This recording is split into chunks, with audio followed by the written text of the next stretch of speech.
கீரை வந்துருச்சுங்க. இப்போ கீரை வெந்துடுச்சு. நம்ம கார்ன்ஃப்ளவர் ஊற்றி கலக்கிடலாம்.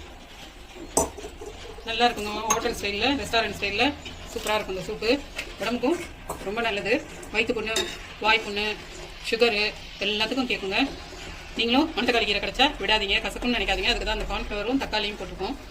அந்த கசப்பை எடுத்துரும். ஒரு கொதி வந்த உடனே நம்ம நல்ல கொதி வந்துருச்சு பாருங்க. இப்போ அடுப்பு ஆஃப் பண்ணிட்டு பவுலில் ட்ரான்ஸ்ஃபர் பண்ணிக்கலாம்.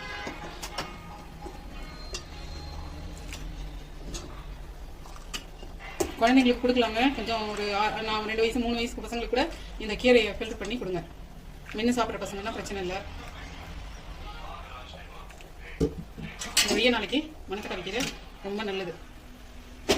வாங்க, சூப்பராக ரெடி ஆகிடுச்சு பாருங்க சூப்பு. வாங்க டேஸ்ட் பண்ணலாம்.